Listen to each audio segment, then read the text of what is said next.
morning, angels. Good morning, Charlie. So, this week and the next couple of weeks, we're going to be working on your digital portfolio. Now, this may sound like a big and daunting project, but once you get started, it's actually kind of fun because you get to kind of toot your own horn and showcase some of the things that you're good at.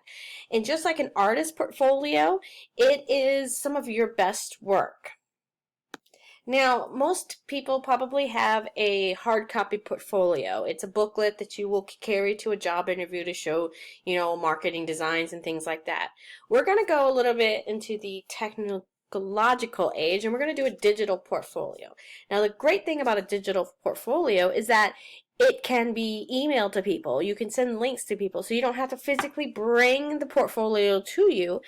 You can send it in advance, and you can attach a link to your email so that when you are interviewing for a job, they can click on it and see your portfolio. Now, I will show you an example of the portfolio, a digital portfolio that I actually did when I student taught at the end of this video. So you'll get to see one in action. But first, let's go over what exactly is a portfolio. So portfolios are not new. People such as artists and teachers have used portfolios for a very long time. Today, people in almost all careers use portfolios. As a high school student, you too can use a portfolio. You already know what a resume is, and your resume should be a part of your portfolio, but a portfolio is not the same thing as a resume. So we're going to look and see what the differences are. So, if you're looking at a resume is usually about 1 page long. It's a summary of things that you have done, you've learned, and your interests. It might be tailored to say how you will be beneficial for a particular job. Now, a portfolio, on the other hand, is made up of a group of different types of documents. It shows proof of what you said you can do in your resume. And it also shows how you will be beneficial for a particular job. Not just tells them, but it shows them by giving them some examples. You can use your portfolio when you are interviewing for college or a trade school admission. You will also use these types of documents when you're applying for a job. The documents that are typically found in your portfolio can be what you've accomplished, what your skills are, what experiences you had, what have you done to improve yourself, what are your goals, what are your values, what you know, what your school and your career preferences are. When you are a freshman or a sophomore in high school, that is the best time to start your portfolio because you can start gathering some of these things while you go through the rest of your high school. Starting as a senior, you're kind of having to backtrack a little bit, but it's not impossible. You are going to actually begin to use your portfolio in interview jobs. It will help you make decisions about your education and your career goals. When you finish high school, you can use your portfolio as a tool for marketing yourself to potential employers. Or you may use it when you meet with educational admissions office or personnel. So now let's look at some of the things that you might include in your portfolio. I do have a list of things that are required for your portfolio, but these are some other things that you might find useful to have on your portfolio. And all you really have to do is scan an image, upload it onto your digital portfolio. Things like reference letters. You are interning right now, and I would highly advise you to talk with your mentor about writing a reference letter to you. It can be just a broad general reference letter that you can use multiple times. You can talk about how you were able to accomplish some things, how you were able to work with the general public, and just overall things like that. Certificates of achievement. Any of these things that you've accomplished in your high school career that you find that you're proud of, that does showcase some ability of leadership or talent, definitely include that in your digital portfolio. Same thing goes to school awards. Newspaper or magazine articles that have been written about you that shows what you've done in your community. thank you letters from people that you've helped. So these are some items that could be included in your portfolio. What it does, it gives an example of how vast and how broad you as an individual is. So, as I promised, I'm going to show you an example of a digital portfolio. When I student taught and I graduated from Texas Women University, it was required for us to have a digital portfolio. That way we could submit our portfolio via online through email or links, and so that potential employers could look at them. So by looking at my digital portfolio, you can see I have divided them up into different sections.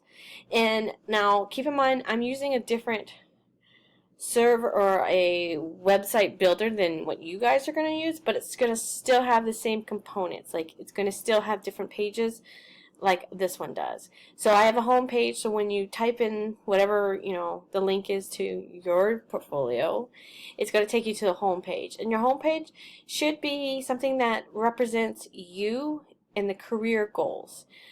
For instance, mine will be family consumer science, and it deals with food, so that's why I have food in the border.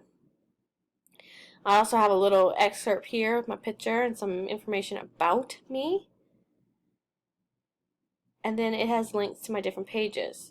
So if you click on my About Me page, which you are going to do as well, your About Me page, actually this is my About Me page, is going to be just a little bit about you, about your graduation plans, about some of your interests and things like that. It's kind of like an introduction to the rest of your portfolio.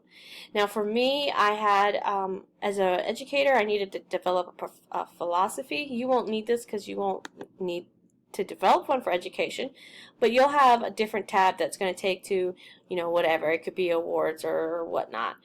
I have a resume tab, which I have not updated. But it does show some of my things that I have, including my education, some relevant skills and experiences, my different classes that I taught. So, if I am starting to look for a new job, I would update my resume. I would make sure that everything's current, and I'll be able to still use my digital portfolio. That's the best thing about having a digital portfolio, is that it can be updated as often as you need it to. So I do like that. So let me give you an example of some of the things that you would put in yours. I would like to see some artifacts, and some artifacts would be, let's see, some certifications. So if you do have anything that you're certified, ServSafe certification, CPR certification, you'll put that in there. You'll also have links to different tests, your ACT scores and things like that you can put in there. Again, mine's is teacher related, so all of my scores are going to be for education certifications I had to take, but you can see that it can be tailored to fit your needs.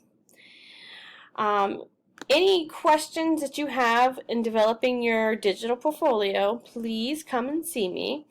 I am going to show you how I uploaded a letter of recommendation, which I'm going to require you to do as well. So it's actually a document that the teacher made for me. I uploaded, I scanned it, and then I attached that link into your web page, and you're going to do the same thing. So we can go back to my website. I think that's pretty much it in terms of everything that you would need. So you're going to go to the assignment, which is how to set up your digital portfolio. You're going to use Wix, and there's pretty detailed step-by-step instructions on how to set it up. I basically set up a dummy account to walk through it so I can write the correct things down. If I miss a step, or if I forgot to put something as detailed as I should, and you need to come see me, do not hesitate. Come see me during your free period, and I can help you. I really want this to be a fun experience because you get to use this web-based designer to develop your own website, and you are selling you. Just like if you go to Amazon.com, you're able to see, some of the things that Amazon is selling. This is your website. You are selling yourself, so you want to make sure that it looks professional, that it represents you, it's accurate, it is spelled correctly, there's punctuation that's correct. You know, you are selling yourself, so you want to make sure that is the best product that you have out there. Take your time with this, and I'm going to break this project up into smaller chunks. Today I just want to, or this week, I just want you to focus on getting your website built and then adding a couple of pages to it. Don't worry about putting anything on the pages yet. I just want you to play around with it to see the different templates, to see the different color scheme designs, and things like that. You can start developing a little file of different things that you can put in it eventually, like any awards that you have from the previous years or anything like that that you want to upload. Start collecting that now, putting it in folders in your server, or bringing the hard copies into, so that Miss Jordan can to scan them and I can send you the files so that you have them and you're ready for them when we start building your portfolio. So I hope you have a wonderful week, and again, remember, come see me if you have any questions, or if you're can't, work through something, I will be there to help you. Also, remember to do your journal this week, and I hope you have a great week. See you later.